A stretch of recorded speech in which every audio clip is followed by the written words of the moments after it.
Partindo do Catecismo da Igreja, continuamos hoje, vamos refletir, estudar um pouco sobre este dom que Deus deu a cada um de nós, a liberdade do homem. Dom dado por Deus e que Ele respeita até as últimas consequências.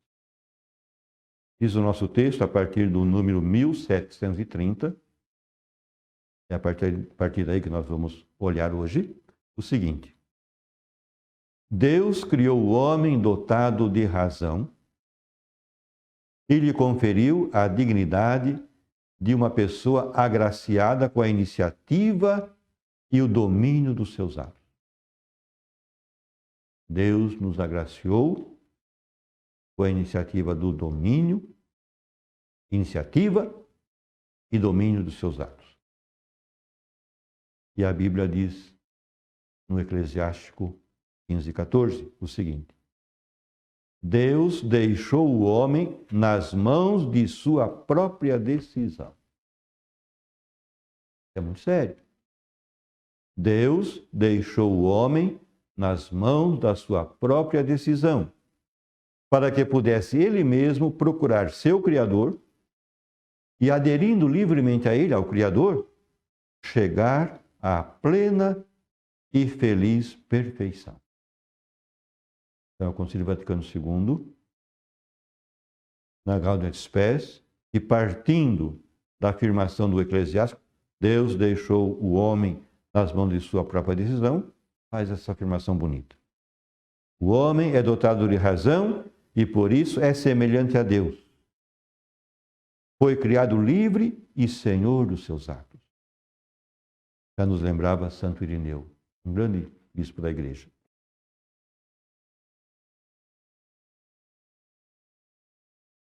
O homem é dotado de razão e por isso é semelhante a Deus. Fomos criados à imagem e semelhança de Deus, afirma a Sagrada Escritura. Foi criado livre e senhor dos seus atos. E aqui já vem uma pergunta. Eu, de fato, sou o senhor dos meus atos? Ou os meus atos, às vezes, é condicionado por outros e não por mim? Mas vamos em frente. O Catecismo começa então a tratar da liberdade e responsabilidade. As duas coisas caminham juntas. A liberdade é o poder, baseado na razão e na vontade, de agir ou não agir, fazer isto ou aquilo. Portanto, de praticar atos deliberados, atos decididos. Então, a liberdade é o poder de agir ou não agir. Isso aqui confirma o que diz a Bíblia. Deus deixou o homem nas mãos da sua própria decisão. Deus nos deu este presente, esse dom da liberdade. O Catecismo continua. Pelo livre-arbítrio, cada qual dispõe sobre si mesmo. Livre-arbítrio é dom de Deus para cada um de nós. Por ele, cada um de nós dispõe sobre si mesmo. É dono de si. E responsável pelo que decide e pelo que faz. A liberdade é no homem uma força de crescimento e amadurecimento na verdade e na bondade. Olha que coisa importante. A liberdade é no homem o quê? Uma força. Uma força de crescimento e amadurecimento. Em quê? Na verdade e na bondade. Então, a liberdade me ajuda a crescer e amadurecer na verdade. A liberdade me ajuda a crescer e amadurecer na bondade. Olha como Deus nos ama. Como Deus caprichou em nos criar, fazendo-nos a sua imagem e semelhança, fazendo essa beleza a pessoa humana. A liberdade alcança sua perfeição quando está ordenada para Deus. Isso aqui é muito importante. A liberdade humana atinge a sua plenitude, atinge a sua perfeição quando ela está ordenada, orientada para Deus, que é o sumo bem.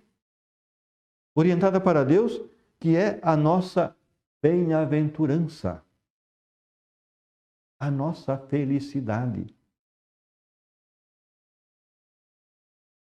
E aqui é importante a gente voltar um pouquinho atrás no catecismo, quando ele trata justamente da bem-aventurança cristã. 1720, então voltando do 30 para o 720, o Novo Testamento usa várias expressões para caracterizar a bem-aventurança a qual Deus chama o homem. A vinda do reino de Deus, a visão de Deus, bem-aventurados os puros de coração, porque verão a Deus, entrada na alegria do Senhor, entrada no repouso de Deus. E aí Santo Agostinho vem nos dizer, aí, em Deus, descansaremos e veremos e amaremos, amaremos e louvaremos. Eis a essência do fim em si mesmo. E que outro fim mais nosso, que chegarmos ao reino que não terá fim? O reino de Deus? A nossa felicidade plena, a bem-aventurança plena. Deus nos colocou no mundo para conhecê-lo, servi-lo e amá-lo, e assim chegar ao paraíso. Ele é o nosso destino último. Fomos feitos para Ele. Deus é nossa origem, é nossa subsistência, é nosso fim último. Viemos de Deus, existimos no mundo porque Deus nos sustenta e caminhamos para a comunhão plena com Ele. Essa é a nossa missão nesse mundo, é a nossa passagem por esse mundo. Viemos de Deus, vivemos nele e caminhamos para Ele. A nossa realização plena, total. A bem-aventurança nos faz participar da natureza divina e participar da vida eterna. Com ela, o homem entra na glória de Cristo e no gozo da vida trinitária. Tal bem-aventurança ultrapassa a inteligência e as forças exclusivamente humanas. Resulta de quê? Resulta de um dom gratuito de Deus. É por isso que se diz ser sobrenatural, como também a graça que dispõe o homem a entrar no gozo divino. E aqui Santo Irineu vem nos ajudar, dizendo: bem-aventurados os puros de coração, porque verão a Deus. Por certo, de acordo com a grandeza e glória indizível, ninguém verá a Deus e viverá, pois o Pai é inacessível. Mas, devido a seu amor, sua bondade para com os homens e sua onipotência, chega até a conceder àqueles que o amam o privilégio de ver a Deus. Pois o que é impossível aos homens é possível a Deus.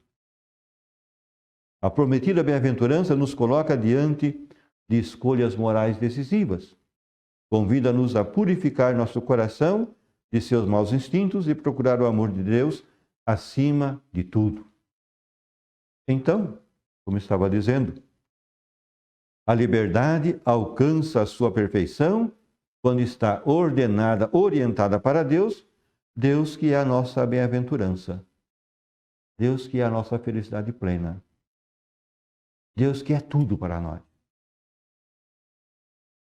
E o catecismo continua: enquanto não tiver fixado definitivamente em seu bem último, que é Deus, a liberdade comporta a possibilidade de escolher entre o bem e o mal, portanto, de crescer em perfeição ou de definhar e pecar. Vou repetir. Enquanto não tiver fixado definitivamente em seu bem último, que é Deus, a liberdade comporta possibilidade. Não quer dizer que é. comporta a possibilidade de quê? Possibilidade de quê? De escolher entre o bem e o mal. E, portanto, a possibilidade de crescer em perfeição ou então de definhar e pecar. Ela concretiza os atos propriamente humanos. O que caracteriza um ato humano é justamente a liberdade que a gente tem de escolher esse ato e praticar esse ato. Torna-se fonte de louvor ou repreensão, fonte de mérito ou demérito. Depende do como a gente usa a liberdade. Quanto mais pratica o bem, mais a pessoa se torna livre. É muito importante.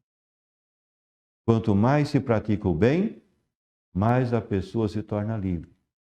E quando você pratica o bem, você está tendo um sinal de Deus, porque Deus é o bem supremo.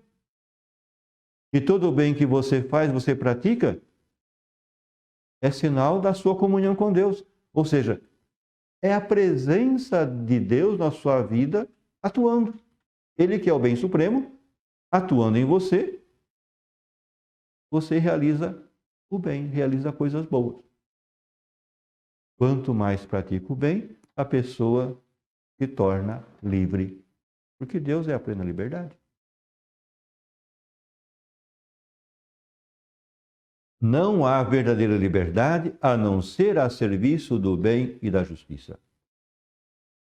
A escolha da desobediência e do mal é um abuso de liberdade e conduz à escravidão do pecado. Então você não é livre para escolher o mal. Se você escolhe o mal, você já está se manifestando como escravo do mal. Você é livre para escolher o bem. E quanto mais escolhe o bem, mais livre você é. Quando você se deixa condicionar por isso ou por aquilo, acaba não escolhendo o bem e escolhendo o mal. É importante ter isso presente. A liberdade torna o homem responsável por seus atos, na medida em que esses atos forem voluntários. O progresso na virtude, o conhecimento do bem e a sese aumentam o domínio da vontade sobre os seus atos. A imputabilidade, ou seja, a qualidade imputável do que pode ser salvo de acusação, e a responsabilidade de uma ação podem ficar diminuídas ou suprimidas pela ignorância, inadvertência, violência, medo, hábitos, afeições imoderadas e outros fatores psíquicos ou sociais. Isso significa, quando esses fatores entram, a pessoa não age livremente. E, portanto, a responsabilidade daqueles atos é atenuada. Todo ato diretamente querido é imputável ao seu autor. E aí o nosso texto lembra umas afirmações da Bíblia. Assim o Senhor pergunta a Adão após o pecado no jardim: o que fizeste?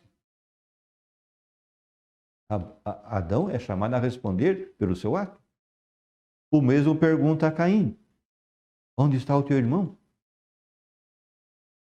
A mesma pergunta faz o profeta Natã ao rei Davi após o adultério com a mulher de Urias e o assassinato desse. O que fizeste? É Deus que pede explicação. Chama a responsabilidade. Uma ação pode ser indiretamente voluntária quando resulta de uma negligência quanto a alguma coisa que deveríamos saber ou fazer, por exemplo, um acidente ocorrido por ignorância do Código de Trânsito. Um efeito pode ser tolerado sem ser querido pelo agente. Por exemplo, o esgotamento da mãe à cabeceira do filho doente. Ela não buscou o esgotamento, ela buscou cuidar do filho. Mas o cuidado do filho produziu nela um esgotamento. Não foi decidido, não foi buscado. Foi consequência de uma doação. O efeito ruim não é imputável se não foi querido nem como fim, nem como meio de ação, como poderia ser o caso de morte sofrida por alguém quando tentava socorrer uma pessoa em perigo. Basta a gente recordar algumas coisas do nosso tempo. A questão das pessoas buscando refúgio e que às vezes avançam desertos ou então o mar Mediterrâneo que o diga. E quantas pessoas acabaram morrendo afogadas em vista de salvar outra pessoa que estava morrendo? Ela não buscou esse mal, mas foi em vista de salvar uma outra pessoa que acabou também incorrendo no perigo e sofrendo. Para que o efeito ruim seja imputável, é preciso que seja previsível e que o agente tenha a possibilidade de evitá-lo. Como, por exemplo, no caso de um homicídio cometido pelo motorista embriagado. Ele podia ter evitado se não dirigisse em estado de embriaguez, mas como dirigiu embriagado, acabou matando uma pessoa. Vai ter que responder por isso. A liberdade se exerce no relacionamento entre os seres humanos. Toda pessoa humana, criada à imagem de Deus, tem o direito natural de ser reconhecida como ser livre e responsável. Livre e responsável. É direito. E foi dado por Deus ao nos criar a sua imagem e semelhança. Não é direito que o Estado dá, não. É direito que faz parte da nossa dignidade de ser criados à imagem e semelhança de Deus. Todos devem a cada um essa obrigação de respeito. O direito ao exercício de liberdade é uma exigência inseparável da dignidade da pessoa humana, sobretudo em matéria moral e religiosa. Esse direito deve ser reconhecido civilmente e protegido nos limites do bem comum e da ordem política. Direito à liberdade. Não é o Estado que dá direito à liberdade. É Deus que nos criou livres. E o Estado não pode cercear a liberdade da pessoa. Infelizmente, por esse mundo afora, encontramos essas situações terríveis em que a pessoa não é livre. Não é livre para viver a sua vida, não é livre para manifestar as suas opiniões, não é livre para professar a sua fé. Tem pessoas por esse mundo de Deus que sofrem essa privação de liberdade.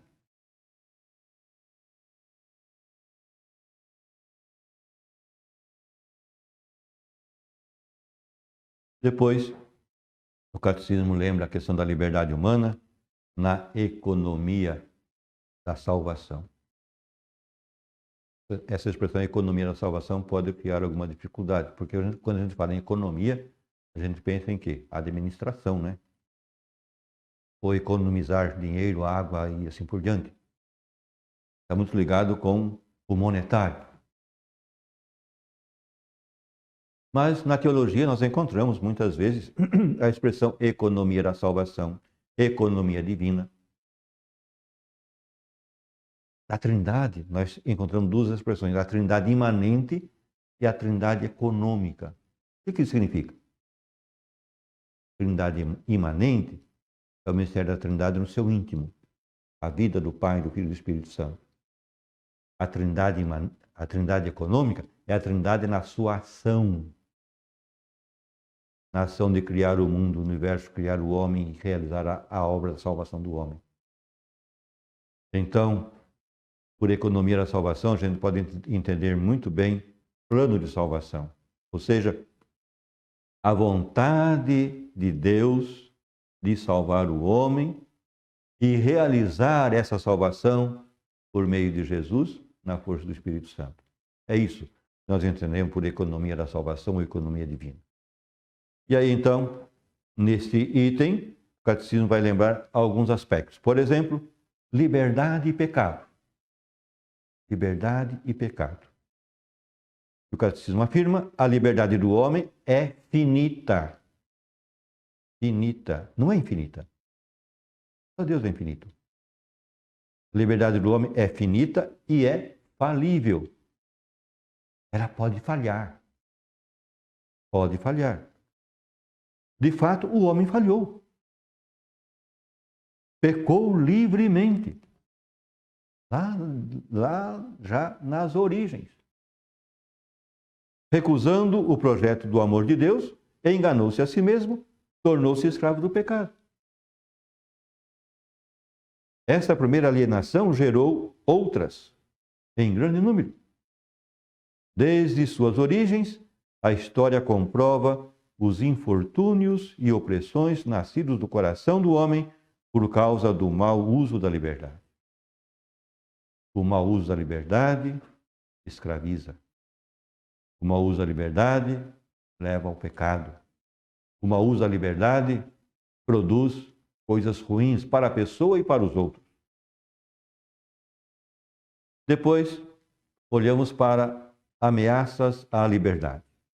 O exercício da liberdade não implica o direito de dizer e fazer tudo. Porque eu sou livre, eu faço e falo tudo o que quero. Calma.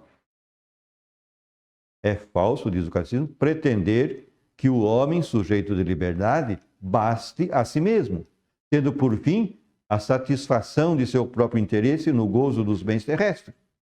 Por sua vez, as condições de ordem econômica, e aqui no sentido em que nós entendemos hoje no mundo, e social, política e cultural requeridas para um justo exercício da liberdade são muitas vezes desprezadas e violadas.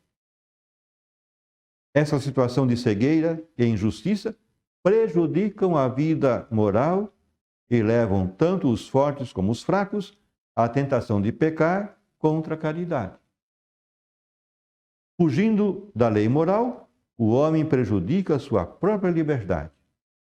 Acorrenta-se a si mesmo, rompe a fraternidade com seus semelhantes e rebela-se contra a verdade divina. Depois, liberdade e salvação.